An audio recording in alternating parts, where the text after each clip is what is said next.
Let's go to Toronto and speak to Dr. Izzeldin Abuelaish. He is a medical specialist. He's a 5-time Nobel Peace Prize nominee. Doctor, thank you very much for your time. Just reading a little bit about your experience. I want to say you're a heart-wrenching case study, but you're also possibly a huge inspiration for the whole world. Do you mind if we start with the personal loss that you have suffered during Israel's current attacks on Gaza? Thank you so much. It's dreadful and heartbreaking to see what is happening now with the continuity of what happened January 16th, 2009, when 3 of my daughters and niece were killed for nothing they did, and there was no reason to justify the killing of any innocent human being. But the vicious circle is continuing. I am now focused on my family, my brothers, my sisters, my people who are killed in cold hands and with cold blood in the Gaza Strip. Bisan, who was 21 years old when she was killed, my daughter, Mayar, who was 15, and my niece, Noor, who was 17, and my daughter, Aya, who was 14. I see them in every Palestinian child and young women who are killed these days.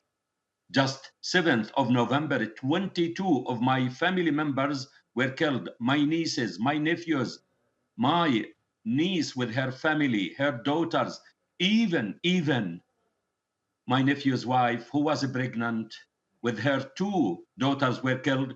The womb, which is supposed to be the safest place for any human being, wasn't a safe place. As we see it these days, these moments with the incubators, we think the incubator is the safest place to provide food, to protect the newborn baby who are in need of medical care and in need of supply. There is no mercy in this world. And what is more painful is the world which is polarized, biased, indifferent, and complicit about what is happening. I see it. It got the permission from the international community, from the international leaders of our world, in particular, what we call it, the developed world. The United States, President Biden and his administration, they approved the calling because history repeats itself. It happened before in Iraq when they justified the killing of the Iraqi people and invading the Iraq by mass destructive weapon. And now it repeats itself by considering it that we want to attack the Palestinians in the name they want to eradicate Hamas. There is no reason to justify this brutality and this massacre and this genocide. It's a disaster. It's a human disaster and a crisis. Your personal reflections show the emotion of the loss you have suffered, and it's painful just to hear it from afar.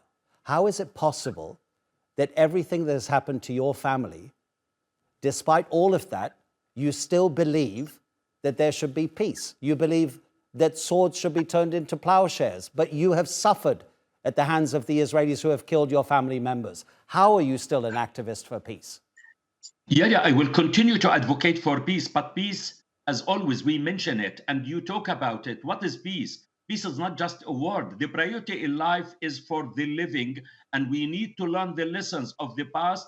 Those who were killed, we will never forget them. And it's a moral mission to keep it in our minds, in our hearts, that their holy souls and noble blood wasn't waste, to pave the way for our people for towards the freedom, justice for the Palestinians and everyone on earth. Peace is a way of life. Peace is the goal, but we need the means and to focus on the means. And what prevents us in this world from achieving peace, it's because some people till now, they think they are superior to others. The supremacy because of based on color, ethnicity, or religion, because of the greed and arrogance in this world. Peace that we need to achieve, which equalizes between all, where dignity for all is equal and respected, where the human rights are respected and the human life and the human values are followed without any discrimination based on color, based on ethnicity. And that's what we need from what we call it, the developed countries, the developed leaders who believe it not to be biased, not to be complicit about. If they believe in it, we want them to walk by these values. Then peace will be a consequence of justice, equality, freedom, and dignity for all. I want to ask you, does the Palestinian life matter as others or not? Does the Palestinians' freedom matter as the American, the Canadian, the British or not? And that's the question they have to ask themselves. And what kind of dignity? Because violence happens when we violate someone's dignity, rights, and life. Palestinians' dignity, life, and rights have been violated for more than 7 decades. It's time to say enough and enough. It's time to learn the lessons, and Palestinian people are a living nation and they want to live as free as others because they believe that their freedom and their life is equivalent to others' lives.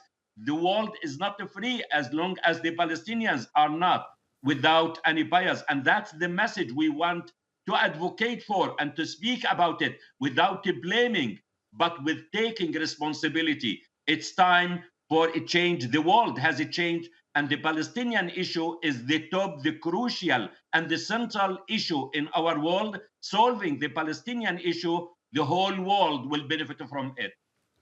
If we remove the current situation from any assessment we're making, what I'm kind of getting at is when you used to work in Israeli hospitals, right now people will be feeling very emotional because of what's happening. But when you used to work in Israeli hospitals, when you used to treat Israeli patients, when you used to talk to people that depended on you to keep them healthy, to keep them alive, did you sense that they regarded you a little bit differently because of the way you look, because of your name? And you're talking about color, ethnicity, and religion. Did you ever get that sense? I have never. Number one, I have a mission in life. Medicine, when I treat patients, and if you are located in London or the States or in Canada, and if you go to any hospital, we treat all of the patients equally, with respect, with dignity. We wish them a quick recovery and healing, not based on name, ethnicity, or color, or religion. And that's what I call it. Medicine and health are a human equalizer, stabilizer, socializer, harmonizer, and sustainerizer. So we need to adopt these values outside the borders of the hospital. And a newborn baby, and you have seen it and you heard about it, the newborn baby who is born free. And inside the hospital, all of the patients are equal. Why not to take these values and to adopt them outside? I never felt I am a stranger. I did it because I believe in it, whether in Israel, whether in Canada, whether in UK or America. So that's what we want the message to be adopted by the political leaders in our world, to use the human values to humanize, not to politicize. It's time for them to sacrifice and to be courageous, to have the moral courage to humanize, not to politicize for a political agenda, and to use the political agenda to promote incitement, discrimination, fear mongering in this world. Just finally, Doctor, if you don't mind, you were born and raised in the Jabalia refugee camp in the Gaza Strip. Knowing what you know about the enclave, let's just bring it back to the people of Gaza. The humanitarian situation as it is now, how much worse is it going to get in the coming weeks because of what little is coming, not being able to even service maybe a tenth of Gaza's population, maybe even fewer? No, it's important to understand the Gaza Strip. The majority of the Palestinians in the Gaza Strip are refugees, the majority of whom are children and women. And they were suffering before the longest standing siege against the Gazans. Now I see it when I go to Gaza. I have been there in August. I want to go there. I wish if I am there with my family. Yesterday, I was so happy to see my sister after a week. I tried to call her and to talk to her. She was suffocated. I asked her, how are you? She wasn't able to talk. She is in fear. In Gaza Strip, the Palestinians in the Gaza Strip now, they are moving graves. They are moving coffins. They are living now. And if I go to Gaza, which was a hill before, now it's a ghost. Gaza and Palestinian people in the Gaza Strip, they will never be the same as I knew them. Families were erased, and the places will never be the places. It was a hill and now it's a ghost. So it's painful under the witness and the world who is observing it. And it's not from God, it's man-made, and it should be unmade, and they will be accountable for it. But as a Palestinian, we will never give up. We are a living nation. I know the suffering. We have been tested the whole of our life. No nation has been tested as we are tested. For what? We are seeking our freedom to live as equal to others. And I cry, and we as Palestinians, we cry blood for what is happening and this world which is watching it. So we appeal to the living conscience of our living humanity to wake up, to advocate for what is right and for the life of the Palestinians and the dignity, freedom of the Palestinians. Doctor, I can't tell you, it's genuinely spine-tingling to hear you discuss this situation, which is so close to you personally, but that the world is watching, not understanding how it's happening. And to hear it from your perspective has been extremely instructive. Dr. Izzeldin Abuelaish, thank you so much indeed. Thank you.